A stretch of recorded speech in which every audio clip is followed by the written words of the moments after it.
எதை விதைக்கிறேன்? Praise the Lord. ஏமாந்து போக வேண்டாம். கடவுளை கேலி செய்ய முடியும் என நினைக்காதீர்கள். ஒருவர் தாம் விதைப்பதையே அறுவடை செய்வார். கலாத்தியர் 6:7. உலகத்தை படைத்த பொழுதே ஆண்டவர் என்றும் மாறாத ஒரு நியதியையும் உண்டாக்கினார். அதுதான் எது விதைக்கப்படுகின்றதோ அதுதான் அறுக்கப்படும் என்று. ஆம், இது இயற்கையாக இருந்தாலும், உறவுகளாக இருந்தாலும், பொருளாதாரமாக இருந்தாலும், நம் ஆவிக்குரிய வாழ்க்கையாக இருந்தாலும், ஏன் நித்திய வாழ்வாக இருந்தாலும் சரி, அனைத்துக்கும் பொருந்தக்கூடிய ஆண்டவரின் நியதி இது. கோதுமையை விதைத்தால் கோதுமையைத்தான் அறுக்க முடியும். அன்பை விதைத்தால் அன்பு, சந்தோஷத்தை தான் காண முடியும். பகைமையை விதைத்தால் வெறுப்பையும் வெறுமையையும் தான் சந்திக்க முடியும். இதுதான் நியதி. அதாவது மனிதன் தனது செயல்களுக்கு பொறுப்பேற்கத்தான் வேண்டும். அது மட்டுமல்ல, அவன் எடுக்கும் முடிவுகளின் விளைவுகளை இவ்வுலகத்திலோ அல்லது நித்திய வாழ்விலோ சந்தித்துதான் ஆக வேண்டும். நமது செயல்கள் ஒவ்வொன்றும் விண்ணகத்தில் பதிவு செய்யப்பட்டு அதற்கேற்ற பலன் கொடுக்கப்படுவதால் மனிதன் ஒரு நாளும் ஆண்டவரை அசட்டை செய்யக்கூடாது என்று விவிலியம் நமக்கு எடுத்துரைக்கின்றது. பாவத்தை விதைத்தால் அழிவும், ஆவிக்குரிய காரியங்களை விதைத்தால் நித்திய பேரின்பமும் உத்தரவாதமாக கொடுக்கப்பட்டிருக்கின்றது. எந்த சட்டமாக இருந்தாலும் அதற்கு ஒரு எக்ஸப்ஷன், அதாவது விதி விலக்கு ஒன்று உண்டு. அதாவது ஒரு சில நேரங்களில் அந்த சட்டம் செல்லாது என்று சொல்லப்படும். அதுபோல்தான் நாம் பாவத்தை விதைத்தாலும் என்று அந்த பாவத்திற்காக மனம் வருந்தி திருந்தி மீட்படைகின்றோமோ அப்பொழுதே நாம் நித்திய அழிவை அறுக்காமல் நித்திய பேரின்பத்தை பெறுகிறோம் என்பதுதான் அந்த விதிவிலக்கு. இதைத்தான் நாம் மனம் திரும்பாத சோதோம் கொமாரா மக்கள் அழிக்கப்பட்டதையும், தொடக்க நூல் 19:25, மனம் திருந்திய நினிவே நாட்டு மக்கள் அழிவிலிருந்து மீட்கப்பட்டதையும், யோனா 4:11 நாம் காண்கிறோம்.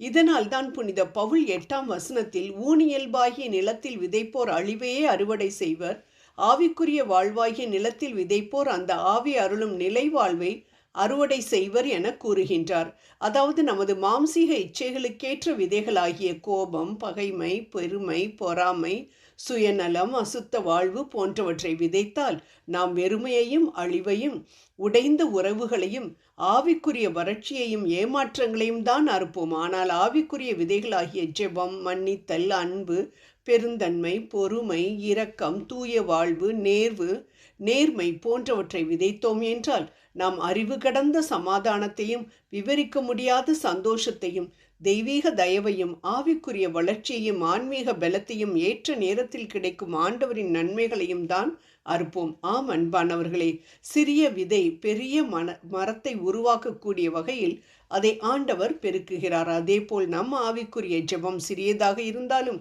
விசுவாசத்துடன் சொல்லப்படும் பொழுது பெரிய அதிசயத்தை நாம் காணச் செய்வார் நம் ஆண்டவர். அதனால் சிறிய ஜெபம், ஊக்கப்படுத்தும் ஒரே ஒரு வார்த்தை, சிறிய காணிக்கை, மார்க் 12:44, சிறிய உதவி, ஒரே ஒரு புன்னகை என்று எந்த காரியமானாலும் சிறியதாக இருந்தாலும் அதை ஆண்டவரின் மகிமைக்காக செய்யும் பொழுது ஆண்டவர் அதை பெருக்குவார் என்பதில் சந்தேகம் இல்லை.